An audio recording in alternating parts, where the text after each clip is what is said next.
Welcome back to our channel Krithika NNTSN. So as usual நம்மளோட morning மோட்டிவேஷனோட தான் இன்னைக்கு நம்ம ஸ்டார்ட் பண்ண போகிறோம். ஸோ மெமரி பற்றி தான் நம்ம வீடியோ. அதுலேயே ஒரு கோட் எப்படின்னா, மெமரி அப்படிங்கிறது எல்லாருக்கும் ஒரே மாதிரி இருக்கிறது இல்லை.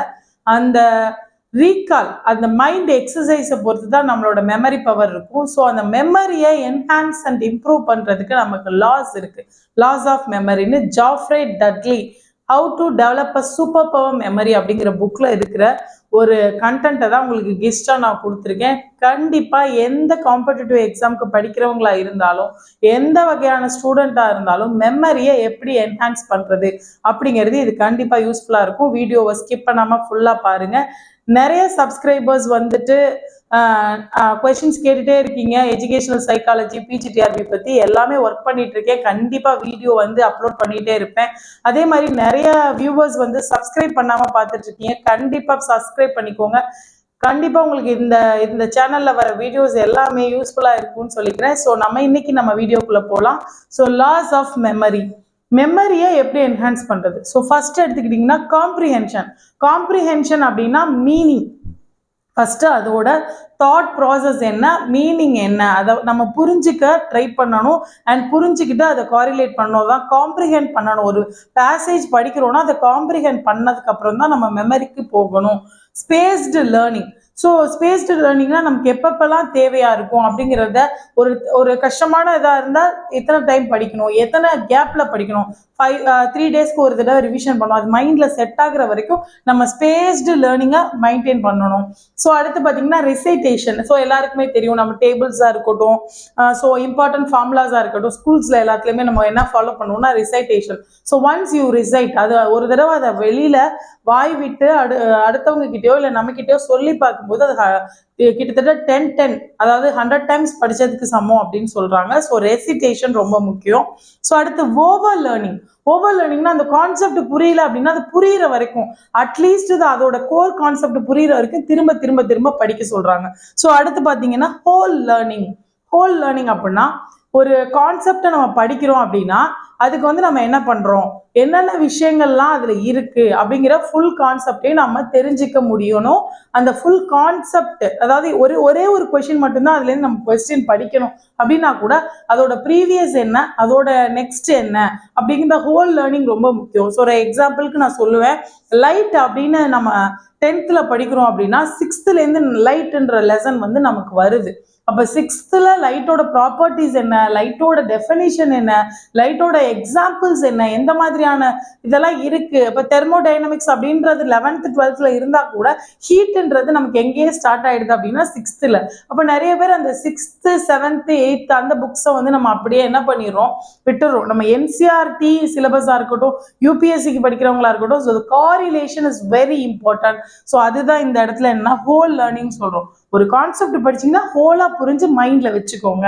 ஸோ அடுத்து பார்த்தீங்கன்னா கான்ஃபிடென்ட் அப்படிங்கும்போது ஆஸ் யூஷுவல் எல்லா விஷயத்துக்குமே the well begun is half done சொல்லுவாங்க. ஸோ நம்ம படிச்சிருவோம், நமக்கு புரியும் அப்படின்ற கான்ஃபிடென்ட், அந்த கான்செப்டோட நமக்கு ஏற்கனவே ஃபெமிலாரிட்டி இருக்கிற மாதிரி ஸ்டார்ட் பண்ணும்.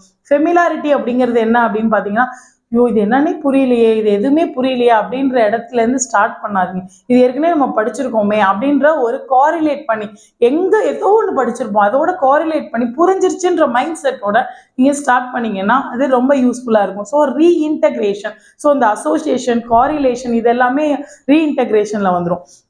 ஒரு கான்செப்ட் இருக்கு, அது ஒரு பாயிண்ட் ஆஃப் வியூல நம்ம படிச்சிருக்கோம், அதை நம்மளோட மைண்ட் செட்டுக்கு ஏற்ற மாதிரி நம்ம இன்டகிரேட் பண்றது, பழசோட புதுசை இணைக்கிறது அப்படின்னு சொல்லலாம். இப்போ வேற கான்செப்ட்ஸோட ஒன்னா காரிலேட் பண்றது அப்படின்னு சொல்லலாம். ஸோ அடுத்து பார்த்தீங்கன்னா ஜைகார்னிக் எஃபெக்ட் அப்படின்னு சொல்றாங்க. கம்ப்ளீட் அண்ட் அன்கம்ப்ளீட்டட் டாஸ்க்னு சொல்லுவாங்க.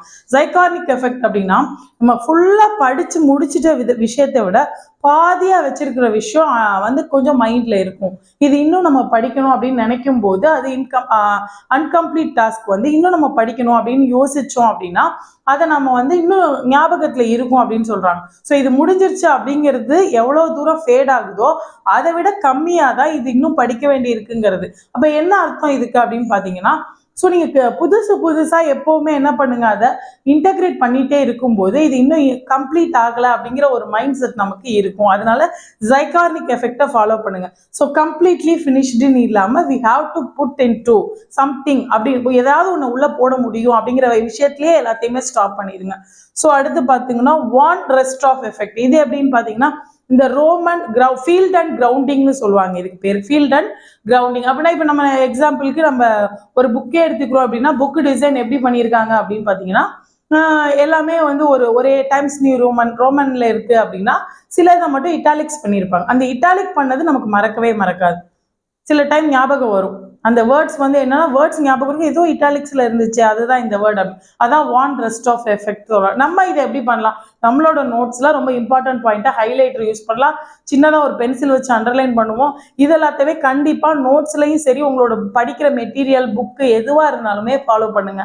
ஸோ ரொம்ப இம்பார்ட்டன்ட்டுக்கு ஒரு பிளாக் லைட் அண்டர்லைன் பண்ணலாம், இல்லை ஹைலைட்டர் யூஸ் பண்ணலாம், அப்படி இல்லைன்னா ஒரு பென்சில் யூஸ் பண்ணலாம். ஒவ்வொரு கலரிங் யூஸ் பண்ணி நம்ம அதை பார்க்கும்போது திரும்ப பார்க்கும்போது நமக்கு அந்த மைண்ட் வந்து அப்படியே அந்த பேஜை மைண்ட்ல ஃபிக்ஸ் பண்ணும்போது நமக்கு ஈஸியா இருக்கும். ஸோ அதுதான் வந்து வான் ரெஸ்ட் ஆஃப் எஃபெக்ட். அடுத்து அசோசியேஷன் ஆஃப் அப்படிங்கிறது வந்து இந்த லாஸ்ட் பாயிண்ட் வந்துன்னா ஈச் அண்ட் எவ்ரி பாயிண்ட்லையுமே நமக்கு வந்துடும். காம்ப்ரிஹென்ஷன்லையும் அசோசியேஷன் இருக்கும், ஸ்பேஸ்டு லேர்னிங்ல அசோசியேஷன் இல்லாமல் இருக்காது, ரிசைட்டேஷன்ல அசோசியேஷன் இருக்கும்.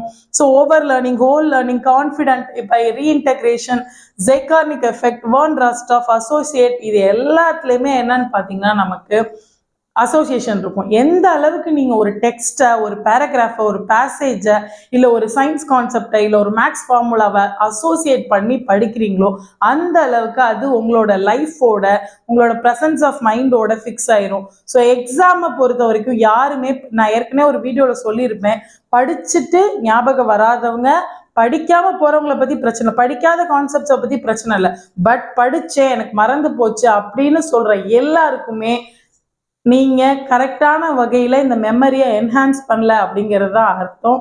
ஸோ கண்டிப்பா இந்த வீடியோவை தேவையான இடத்துல போட்டு பாருங்க, புரிஞ்சுக்கோங்க. ஸோ கண்டிப்பா சப்ஸ்கிரைப் பண்ணாதவங்க சப்ஸ்கிரைப் பண்ணிக்கோங்க. If you like this video, like it, share it and subscribe it and share to your friends, those who are studying for any competitive exams. Thank you friends.